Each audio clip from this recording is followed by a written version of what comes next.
আমাকে আমার রুম দেখে মুনতাহা আপু চলে গেল।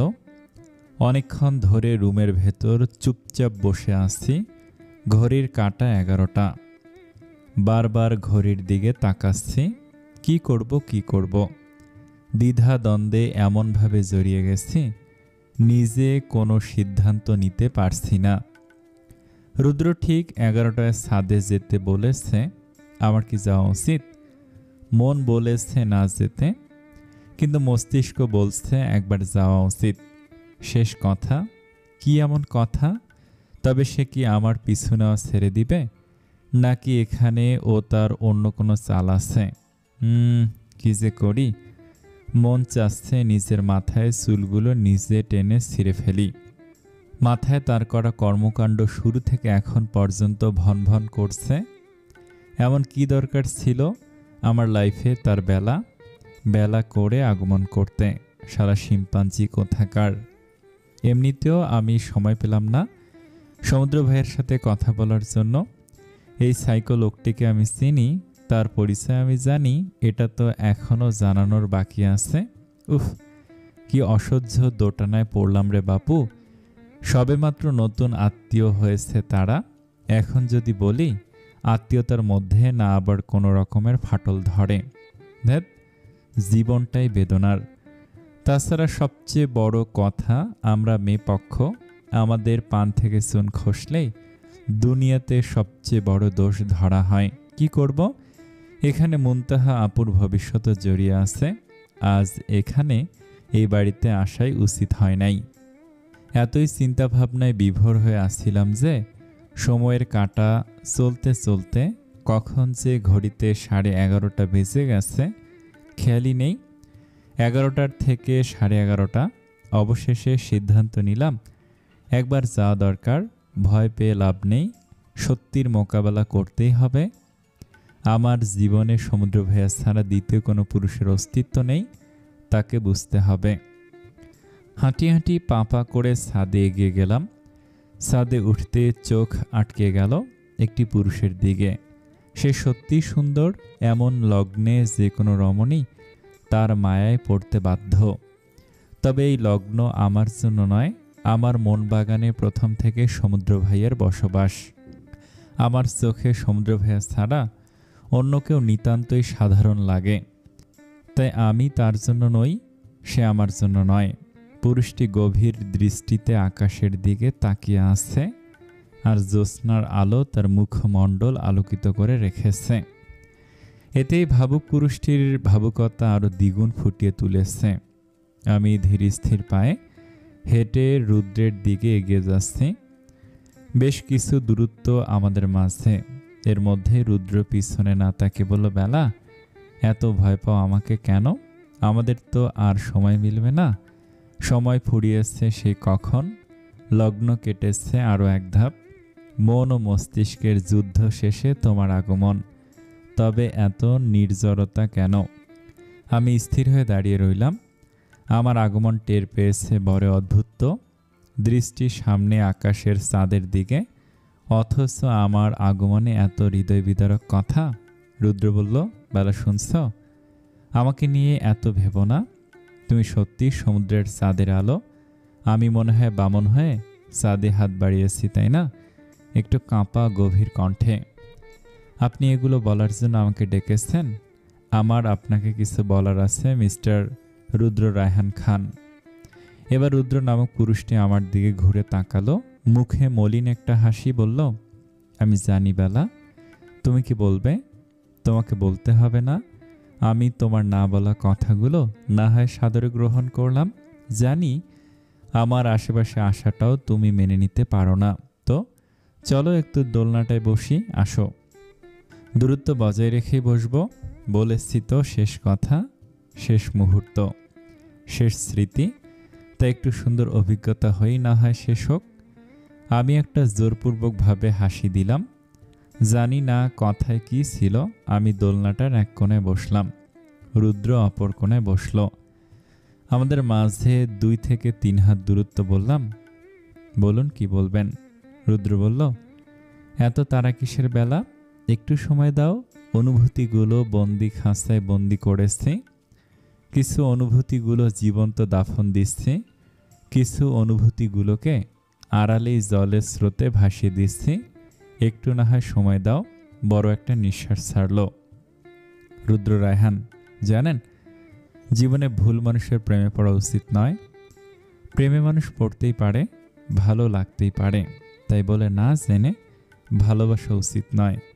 আপনার কর্ম, আপনার ফ্যামিলি, আপনি সব কিছুই সত্যি অন্যরকম।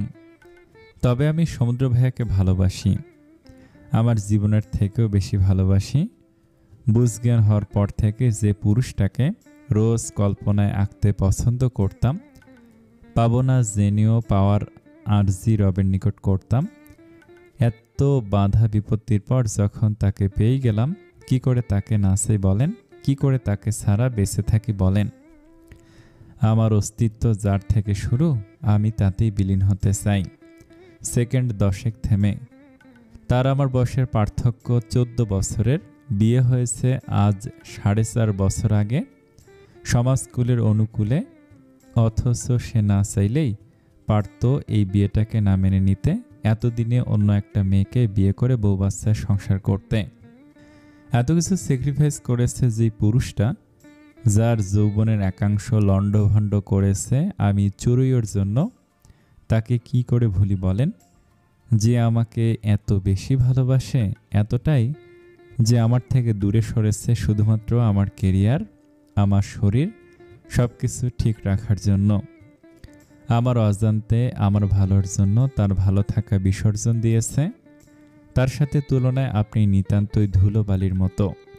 আপনি হুট করে জুড়ে এসেছেন, আর আমি নামক প্রিয়তমাকে সে নিজ হাতে গঠন করেছে। ভিন্নতা বুঝেছেন?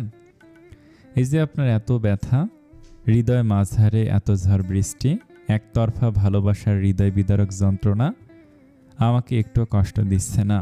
সত্যি বলছি, একটুও না। অথচ এগুলো আপনি আমার জন্য অনুভব করছেন। উল্টো আমি চাচ্ছি আপনি আমার জীবন থেকে সরে দাঁড়ান। আপনি নামক অস্তিত্ব আমার আর সমুদ্র ভাইয়ের জীবনে না থাকুক। যেমন করে ডায়েরির একটা পাতাকে ছিঁড়ে ফেললে সেটা হারিয়ে যায়, ঠিক সেভাবেই। রুদ্র হো হো করে হেসে উঠল। তবে এই হাসি অন্যান্য বারের চেয়ে সত্যি ভিন্ন। আমি তার দিকে তাকালাম, চোখে চোখ রেখে। তার ছলছল করছে চোখ। বলল, সেই পাতাটা তো হারিয়ে যায়, কিন্তু ছিঁড়ে যাওয়ার সেই দাগটুকু কি করে মুছবে বেলা? তুমি না চাইলো তোমার জীবনের স্মৃতির খুবই ছোট্ট একটা অংশ হয়ে আছি আমি। এই সত্যিকে সত্যি মুছে ফেলা যায়? এটা ঠিক আমাদের সময় কখনোই আসে নাই। প্রতিবারই এই সময়টা ছিল না ছুঁয়ে দেখার মতো পবিত্র। আমাদের একটা গল্প হতে পারত, কিন্তু সৃষ্টির লীলা খেলা বড় অদ্ভুত। গল্প হয়ে হলো না। তবে ভয় পেও না বেলা, আমি সময় করে আর আসবো না। আমি আর বসে থাকলাম না। রুদ্র রায়হানকে যতটা খারাপ ভেবেছিলাম সে ততটাও নয়, ভালোই হয়েছে। সে বুদ্ধিমানের কাজ করেছে। ভালোবাসায় দুজনের মর্জি থাকা আবশ্যক। জোর করে আর যাই হোক, ভালোবাসা হয় না। এতক্ষণ মনের তিক্ত কথা রুদ্রকে বলতে চেয়েছি, বলে ফেলেছি। এখন আর কোনো কথা আছে বলে মনে হয় না। দাঁড়িয়ে গেলাম, বললাম, প্রতিটা মানুষের জীবনে কেউ না কেউ আসে। আপনার জন্য উত্তম কেউ আসবে। একটু না হয় অপেক্ষা করেন। আমরা সবসময় ভুল সময়ে ভুল মানুষের প্রেমে পড়ি, কিন্তু মন ও মস্তিষ্ক উভয়ে ভালোবেসে সঠিক মানুষকে। আমার জন্য যেমন সমুদ্র ভাইয়া সঠিক, আর আমি তার জন্য, আপনার জন্য কেউ আসবে। আর হ্যাঁ, আমি এই কথা এবং আপনার কথা সমুদ্র ভাইয়াকে জানাবো না। আমি আশা করছি মুনতাহা আপুর জীবনে এই চরিত্রের কোনো প্রভাব পড়বে না। আর হ্যাঁ, কিছু জিনিস আড়ালে থাকা সুন্দর। আমি পা বাড়ালাম, 2-1 কদম হাঁটতেই রুদ্র বলল, বেলা শুনছ? আমি থমকে দাঁড়ালাম। এই গল্পটা আমাদের নয়, এই সময়টুকু আমাদের নয়, তবে এই লগ্নটুকু আমাদের। ধন্যবাদ তোমাকে আমার অতৃপ্তির এক তৃপ্তি মেটানোর জন্য, আমার সাথে বিরহের এক জ্যোৎস্নার রাতের কিছুটা লগ্ন কাটানোর জন্য। ভালো থেকো। অবশ্য সমুদ্র তোমাকে ভালোই রাখবে আমি জানি, তবে আমাদের আর দেখা হওয়ার সম্ভাবনা নেই। তাই তুমি আমাকে নিয়ে চিন্তা করো না। আমি মুনতাহার জীবনে এসবের জন্য কোনো প্রভাবই ফেলব না। এতটাও খারাপ নই আমি। তবে বেলা, যদি ভবিষ্যতে কোনো এক লগ্নে দেখা হয়, আবারও এক মিষ্টি সাক্ষাৎকারের অপেক্ষায় থাকব। ভালো থেকো। এই গল্পটা সত্যি আপনার আর আমার নয়, রুদ্রনারায়ণ খান। গল্পটা আমার আর সমুদ্রের রংমহলের, সমুদ্রের চুরুইয়ের। সময়টা এবং প্রকৃতিও এবার আমাদের পক্ষে। তবে আমি আল্লাহর নিকট দোয়া করব আপনার গল্প আর সময়টাও যেন খুব তাড়াতাড়ি আসে। ভালো থাকবেন। আমি বলেই ছাদ থেকে চলে এলাম। রুদ্র আবারও খোলা আকাশের দিকে তাকালো, সাথে সাথে চোখ জোড়া থেকে জল গড়িয়ে পড়ল। মনে মনে বলল, গল্পের অংশ ছিলাম, হয়তো সারা জীবনে থাকব। ভালো থেকো বেলা। এই নামটায় আর ডাকা হবে না, তোমাকে রোজ করে দেখা হবে না, তবু তুমি আমার মনের শুদ্ধতম ভালোবাসার একাংশ থাকবে। ভালো থেকো। এই গল্পের সমুদ্রের চুরুই গুনগুনিয়ে গান ধরল। আমাদের গল্পগুলো অল্প সময়ের পথ হারালো, তারপর পথ হারালো তোমায় আমায় নিয়ে। আগে যদি বুঝতো তারা মনের নদী তল পাবে না, বেহায়া মুখ লুকাতো অন্য কোথাও গিয়ে আমাদের গল্পগুলো। বিছানায় এসে গা এলিয়ে দিয়েছি, মনে এক অদ্ভুত শান্তি লাগছে। তবে যতই শক্ত কথা বলি না কেন, সত্যি আমার রুদ্রের জন্য খারাপ লাগছে। পৃথিবীতে এত মেয়ে থাকতে আমি ভাঙ্গা শামুকে পা কাটতে হয়েছে তার। উফ, এই মানুষের মনগুলো বড়ই অদ্ভুত। না পাওয়ার জিনিসের প্রতি ঝোঁক থাকে বেশি। বেশ কিছুক্ষণ বিছানায় শুয়ে আছি, ঘুম আসছে না। হঠাৎ করে মোবাইলটা বেজে উঠল। আমি আড়মোড়া দিয়ে মোবাইলটা হাতে নিলাম। হাতে নিতে চমকে উঠলাম। রাত প্রায় 12:30টার বেশি। সমুদ্র ভাইয়া আমাকে কল দিয়েছে, তা ভিডিও। দেখতে দেখতে একবার কল বেজে কেটেও গেল। আমি রুমের লাইটটা অন করতে আবারও কল এলো।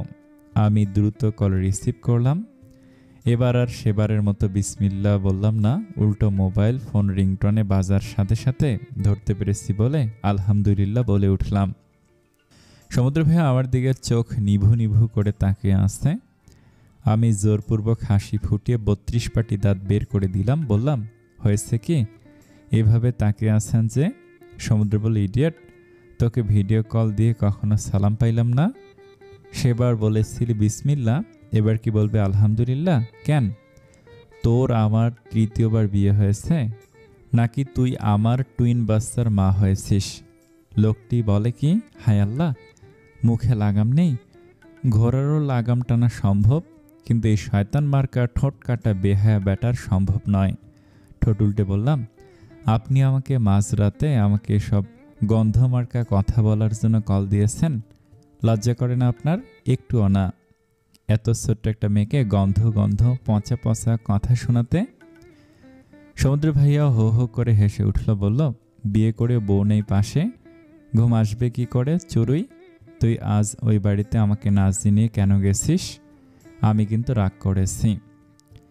আমি আপনাকে বলার জন্য আপনার পাশে ঘুরঘুর করছিলাম, আপনি আমার কোনো কথাই শুনলেন না, উল্টো ল্যাপটপ আর ফাইল নিয়ে চলে গেলেন। আপনি রাগ করবেন কেন? আমি করব। আমি এ কয়দিন আপনার সাথে কথা বলার জন্য কতখানি ছটফটানি করেছি জানেন? কান্না মাখা কণ্ঠে বললাম। গলাকাটা মুরগির মতো ছটফট করেছি। আপনার তো আমার প্রতি খেয়ালই নেই। এত পাষাণ হৃদয়ের আপনি। সমুদ্র বলল, সুরুই, আচ্ছা সরি, কিন্তু খবরদার আমাকে ইমোশনাল ব্ল্যাকমেল করবি না, না হয় এখন ওই বাড়িতে গিয়ে তুলে নিয়ে আসবো। তাছাড়া আমি পাষাণ হৃদয়ের ব্যক্তি, কালকের পর দেখব কে কেমন, কে কতখানি ভালোবাসে। আমার ভুরু কুঁচকে গেল। উনি কি বলতে চাইলেন? কালকের পর মানে কিছু জিজ্ঞাসা করব, তার আগে সমুদ্র ভাইয়া বলল, চুরুই, অনেক রাত হয়েছে, ওই বাড়িতে কোনো সমস্যা হয়েছে? এমন কিছু ঘটেছে যা আমার জানা একান্তই প্রয়োজন? আমি একটু থমকে গেলাম। সমুদ্র ভাইয়া কি কোনো কিছু আঁচ করতে পেরেছে, নাকি সে সব কিছু জানেন? যদি জানতেন আমাকে আগেই বলতেন। শাহিন ভাইয়া আর নাজিম ভাইয়াও বলতো, নিশ্চয়ই জানেন না। যাই হোক, তাকে আর জানিয়ে পেরেশানিতে দেখতে চাই না। এমনিতেই সে কতটা ব্যস্ত থাকে রাজনীতি নিয়ে। সবে এত বড় একটা বিপদ থেকে উঠেছেন, আবার আরেক ঝামেলা বাঁধানোর প্রয়োজন নেই। তিনি এমনিতে আমার ক্ষুদ্র থেকে ক্ষুদ্রতর জিনিসে সমস্যায় সিরিয়াস হয়ে ওঠেন। তাছাড়া আমি রুদ্রের সাথে খোলামেলা আলোচনা করেছি, আশা রাখছি সে আর আমাদের জীবনে দখল নিবে না। তাছাড়া নতুন আত্মীয়তে জেনে বুঝে সমস্যা আনতে চাই না। তাই ঘটনাটা আড়াল করে বললাম, না কোনো সমস্যা নেই, এবারের লোকজন খুবই ভালো, আমরা অনেকটাই লাকি। সমুদ্র ভাইয়া, মুনতাহা আপুর ভাগ্যে এমন শ্বশুরবাড়ি পেয়েছে। আর হ্যাঁ, আমরা কাল সকাল সকালই আমাদের বাড়িতে চলে আসব। সমুদ্র ভাইয়া একটা স্নিগ্ধ মুচকি হাসি দিল। ইস, কি সাংঘাতিক হাসিতে আমি ক্রাশ খেয়েছি। আমি মনে হয় প্রথম নারী যে তার স্বামীর হাসিতে ক্রাশ খেয়েছে। সমুদ্র বলল, কাল তো আসবি তাই না? অনেক রাত হয়েছে চুরি, ঘুমিয়ে পড়। মা ফোনের স্ক্রিনে টপাটপ চুমু খেয়ে নিল। Good night. বউ ছাড়া আরও এক রাত কোলবালিশের সাথে, তবে হয়তো শেষ রাত বলেই কল কেটে দিল। সমুদ্র ভাইয়ের কাণ্ড দেখে আমার খুব করে হাসি পেল। মন খারাপ ছিল, মনটা ভালো হয়ে গেল। লোকটি আমার মন খারাপের ঔষধ। মা, তার কথা ভাবতে ভাবতে ঘুমিয়ে গেলাম। সমুদ্রে বলা শেষ কথাটা ঝিনুক এখনো বুঝতে পারল না। কাল যে ধামাকার ধার এক নতুন সূচনার প্রথমাংশ শুরু হতে যাচ্ছে। নতুন অধ্যায়, নতুন মোড়, আরেকটি সুন্দর দিনের আগমন। মনটা ফুরফুরে। কাল রাতের পর আমি আর রুদ্রকে দেখি নাই। হয়তো সে কথা রেখেছে। সকাল সকালই মুনতাহা আপুর শ্বশুরবাড়ি থেকে আসতে চেয়েছিলাম, তবে তারা কোনো মতেই সকালবেলা আসতে দিবে না। আমাদের বাড়ি আসতে আসতে প্রায় দুপুর গড়িয়ে বিকেল হয়ে গেল। ইস, সমুদ্র ভাইয়াকে কতক্ষণ ধরে দেখি নাই। সকাল থেকে একবারও কল দিল না, না দিল কোনো মেসেজ। লোকটি এমন কেন? বিকেল থেকে তাকে খুঁজছি, কিন্তু সে বাসায় নেই। বাড়িতে আসার পর থেকে সবার মধ্যে টুকটাক একটা শোরগোল দেখা যাচ্ছে, কিন্তু বিষয়টা কি সেটা বুঝে উঠতে পারছি না। কেউ কিছুই বলছে না, যে যার মতো বাড়ির বাইরে যাচ্ছে, এটা সেটা কত কিছু করছে। মুনতাহা আপু ও তার বরের মধ্যেও একটা উত্তেজনা কাজ করছে। কি অদ্ভুত! লোকটা 2 দিনের আত্মীয়, কিন্তু সেও জানে, একমাত্র আমি জানি না।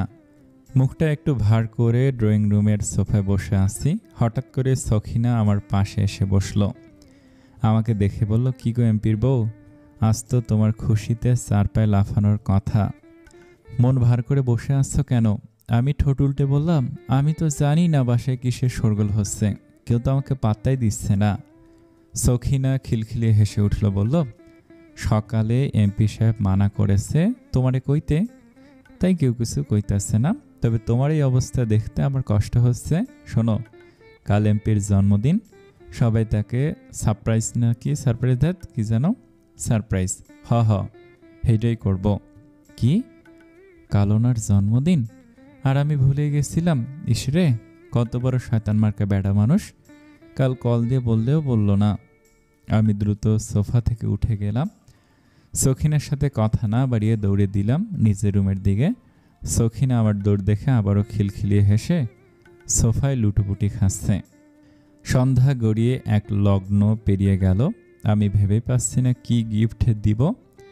এদিকে আমি বারবার শাহিন ভাইয়া আর নাজিম ভাইয়ের ঘরে উকি দিচ্ছি, কিন্তু তাদের কোনো হদিশ নেই। ফোন দিলাম, একজনের ফোনেও কল যাচ্ছে না। গেল কই তারা?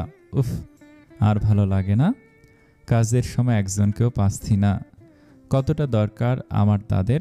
সমুদ্র ভাইয়ের জন্য কিছু গিফটও কিনতে হবে, কারণ উনি আমাকে আমার জন্মদিনে একটা লকেট উপহার দিয়েছেন।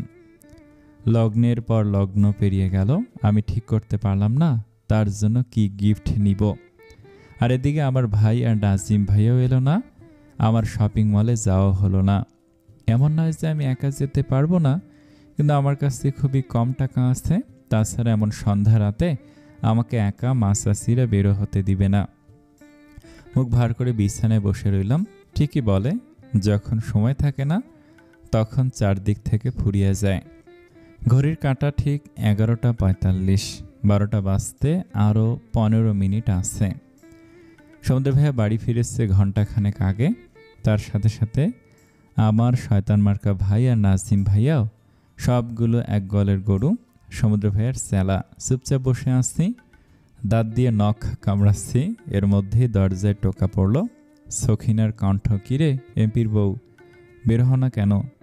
সবাই তো ছাদে গেছে, তোমাকে যেতে বলেছে। আমি দরজাটা খুলে দ্রুত বের হয়ে গেলাম। সখিনাকে দেখে বললাম, তুই যাস নাই? এখন এ বাড়িতেই? সখিনা বলল, এমপির জন্মদিন, আমি না থাকলে হয় নাকি? এমন একটা ভাব নিল যেন সমুদ্র ভাইয়া নয়, তার জন্মদিন আজ। আমি একটা মুচকি হাসলাম, একটু পরিবেটি হয়ে ছাদের দিকে গেলাম। ছাদে উঠতেই অবাক হয়ে গেলাম। ছাদটা খুব সুন্দর করে সাজানো হয়েছে, একদম অন্যরকম একটা মহল ফুটে উঠেছে। ছাদে সবাই আছে, সবার হাতেই টুকিটাকি গিফটের প্যাকেট, একমাত্র আমার হাতটাই খালি। ঠোঁট উল্টে কান্না করতে ইচ্ছে করছে। আমি সবার সাথে ছাদে গিয়ে দাঁড়ালাম। সমুদ্র ভাইয়া আমার পরপরই ছাদে এলো। তিনি আসতেই তার ওপর লাইটের ফোকাস পড়ল, সাথে গোলাপ ফুলের পাপড়ি। ইস, কি অন্যরকম একটা মহল। সমুদ্র ভাইয়াকে খুব সুন্দর লাগছে। সাদা একটা টি শার্ট আর ট্রাউজার পরে আছে, পরিপাটি নেই একদমই, চুলগুলো এলোমেলো, দাড়ি এলোমেলো, ঠোঁটে হালকা মিষ্টি একটা হাসি। তাকে এই মুহূর্তে আমার কাছে অন্যরকম লাগছে, খুবই মায়াময়, অপূর্ব লাগছে। সমুদ্র ভাইয়ের নজর আমার উপর পড়তে আমি চোখ নামিয়ে নিলাম। সমুদ্র ভাইয়া সবার মাঝে এগিয়ে এলো। ছোট চাচি একটা 2 পাউন্ডের কেক নিয়ে এগিয়ে এলো। ঘড়ির কাঁটায় 12টা। সমুদ্র ভাইয়া কেক কাটলো, সবাই হাততালি দিয়ে উঠল, তাকে বাদ হেঁটে উইশ করলো।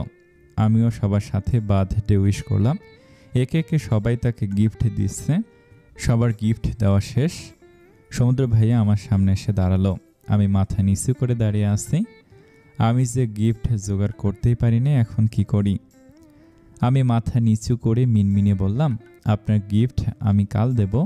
সবাই তো আজকে দিল, আমি একটু ব্যতিক্রমভাবে কাল দিব বলে আমার কাছে থাকা চকলেট 2টা এগিয়ে দিলাম। আবার বললাম, এগুলো নেন, এইগুলো আপনার টেম্পোরারি গিফট। আমার কথা শেষ হতে না হতেই এই মহলে হাসির রোল পড়ে গেল। খুবই লজ্জা লাগছে। আজ তার জন্মদিন, অথচ আমি সবার শেষে জেনেও কিছুই দিতে পারিনি। আমি মাথা উঁচু করতেই সমুদ্র ভাইয়ের নিরলস দৃষ্টিতে আমার দিকে তাকিয়ে আছে। বললাম, আমি এগুলো, এই টেম্পোরারি গিফট আইটেম চাই না, আমি আমার উপযুক্ত গিফট চাই, দে বলে হাত বাড়িয়ে দিল। আর যদি দিতে না পারোস তাহলে আমি নিজ দায়িত্বে নিয়ে নেব, তখন আবার কিছু বলতে পারবি না বলে বাঁকা হাসি দিল। আমি মুখ ভার করে বললাম, আমি এখন কোথায় থেকে গিফট দিব? আপনার কাছে কি এমন নেই? সবই আছে। আমি কিছু বলার আগে সমুদ্র ভাইয়া আমাকে সবার সামনেই পাজাকোলা করে কোলে তুলে নিল। ওনার এহেম কাণ্ডে আমি কথা বলার ভাষা হারিয়ে ফেলেছি। উনি আমাকে কোলে নিয়ে বললেন, সবাইকে ধন্যবাদ সারপ্রাইজ দেওয়ার জন্য। অনেক ক্লান্ত আমি, ঘুম পেয়েছে, চলবো আজ থেকে কোলবালিশ বাদ, উপোস ভাঙচুর করতে হবে। তাছাড়া আমার জন্মদিনের তোর গিফট দেওয়া বাকি আছে, এর থেকে বড় গিফট আর কি হতে পারে? আমি এবার সত্যি কথা বলার ভাষা হারিয়ে ফেলেছি। তার সাথে শরীরের প্রতিক্রিয়াও। উনি বাড়ির বড়দের সামনে এগুলো কি বলছেন? আয় হায়, এই লোকটির কি একটুও লজ্জা নেই? মা বাবা আছে, অন্য বড়রা আছে, অথচ সবার সামনে খোলামেলা কথা বলছেন। বাড়ির বড়রা দ্রুত এটা সেটা বলে মহল ত্যাগ করার প্রস্তুতি নিচ্ছে। আমি একটু ছুটার জন্য ধস্তাধস্তি করতেই সমুদ্র ভাইয়া তার সেই বিখ্যাত ডায়লগটায় দিয়েই ছাড়ল, দেখো মেয়ে, আমি কিন্তু ঋণ রাখতে পছন্দ করি না, তাই শোধ করার সময় এসেছে, নো ধস্তাধস্তি। আমি ছেড়ে দিলে মাজা ভেঙে চুরমার হয়ে যাবে। আমি ভয়ে নড়াচড়া বন্ধ করে দিলাম।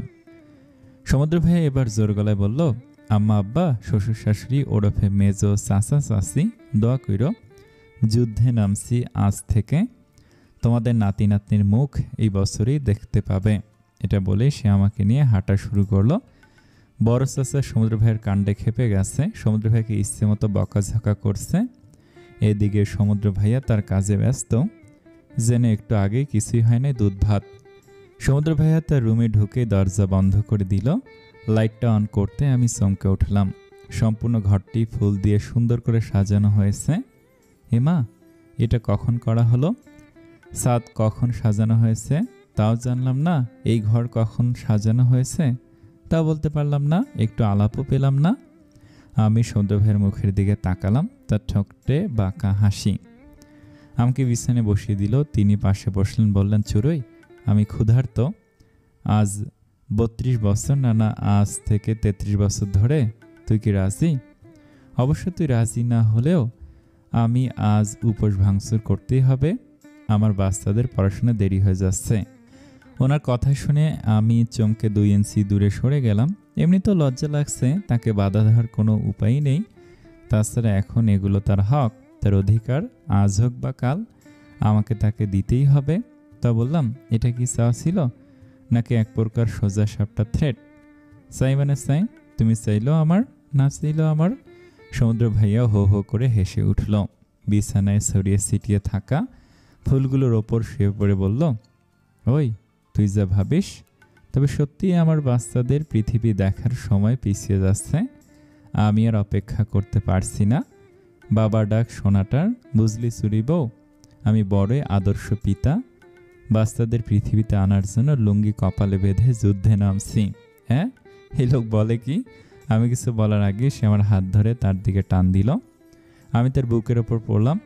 সে আমার কোমর জড়িয়ে ধরল, ঠোঁটে গভীর একটা চুম্বন করলো, কানে ফিসফিস করে বলল, জন্মদিন উপলক্ষে আমার গিফট, আমি তোকে চাই চুরুই, নিঃশ্বাস গভীর, উষ্ণ শ্বাস।